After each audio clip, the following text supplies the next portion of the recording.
چند دن پہلے ایک آدمی نے موبائل میں مسئلہ پوچھا، وہ مولوی صاحب خطاب کر رہا ہے، کہتا ہے جی اللہ والوں کے پاس نہ جاؤ، ان کے مزار کے پاس بالکل نہ جاؤ، مر گیا تو بس یہ مٹی بن گیا، اب اس کی قبر پر جا کر کیا کرتے ہو، وہ تو مر گیا ہے۔ اتنا بے سمجھ بے عقل تم پاگل ہو کہ قبر کے پاس جاتے ہو پھر وہاں دعا کرتے ہو۔ کسی قبر کے پاس نہ جاؤ، کسی مزار کے پاس نہ جاؤ، کسی اللہ والے کے پاس نہ جاؤ، نہ قرآن میں ہے نہ حدیث میں ہے، بالکل نہیں۔ مجھ سے لوگوں نے پوچھا حضور کیا اس کا مطلب ہے، اب اس کو کیا ہم جواب دیں؟ جواب یہ ہے کہ ہمیں نبی صلی اللہ علیہ وسلم کی پیروی کرنی ہے۔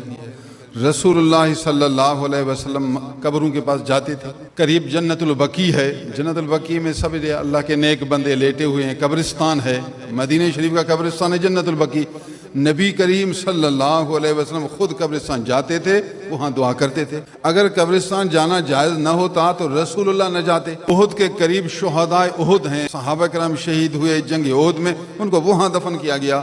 نبی کریم صلی اللہ علیہ وسلم کبھی کبھار احد جاتے، شہدائے احد پر کھڑے ہوتے اور وہاں دعا کر کے پھر واپس آتے تھے۔ اگر مزارات کے پاس جانا جائز نہ ہوتا تو محمد الرسول اللہ صلی اللہ علیہ وسلم شہدائے احد پر نہ جاتے، وہاں بھی تو قبریں ہیں، آپ جاتے اور دعا کر کے آتے تھے۔ نبی اکرم صلی اللہ علیہ وسلم اپنی امی جان کی قبر پر گئے اور وہاں دعا کی۔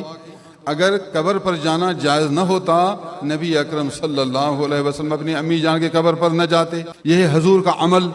اب حضور کا قول، نبی صلی اللہ علیہ وسلم نے ارشاد فرمایا، کنت نہیتکم عن زیارت القبور الا فزوروها، پہلے میں تمہیں منع کرتا تھا کہ قبروں کی زیارت کے لیے نہ جاؤ، خبردار اب میں تمہیں حکم کرتا ہوں قبروں کی زیارت کے لیے جاؤ۔ قبروں کی زیارت کے لیے جاؤ گے تو تمہیں آخرت یاد آئے گی، تمہیں دنیا سے بے رغبتی پیدا ہوگی، تمہارے دل میں نرمی پیدا ہو جائے گی، قبروں میں جاؤ۔ پہلے حضور نے منع کیوں فرمایا؟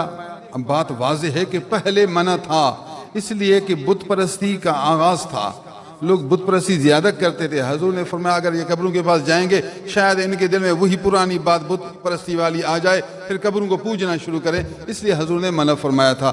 لیکن بعد میں فرمایا کہ میں نے پہلے منع کیا تھا، اب وہ حکم منسوخ ہوا، اب حکم کر رہا ہوں الا فزوروہا، قبروں کی زیارت کرو۔ پھر وجہ بھی بیان کر دی، زہد عن الدنیا، دنیا سے تمہیں یہ زیارت کرنا دور کرے گا، آخرت کی فکر پیدا کرائے گا، تمہارے دل کو نرم کرے گا، یہ فائدہ ہے قبر کے زیارت کرنے کا۔ قول مبارک بھی موجود ہے اور فعل مبارک بھی موجود ہے۔ جب قول فعل رسول اللہ صلی اللہ علیہ وسلم کا موجود ہے تو آپ کس طریقے سے انکار کرتے ہیں اور کہتے ہیں کہ قبروں کے پاس نہ جاؤ؟ آپ کے پاس کیا دلیل ہے؟ باقی یہ بات ہے کہ کسی قبر کو سجدہ نہ کرو، کسی قبر کو خدا نہ کہو، کسی قبر کی پوجا نہ کرو، یہ آپ کہیں۔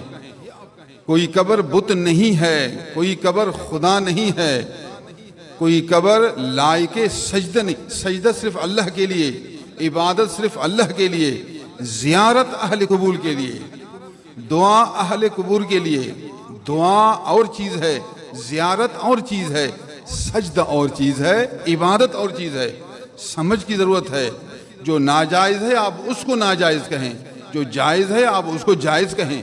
میں نے آپ کو مکمل دلائل دیے، آپ کو احادیث پیش خدمت کی۔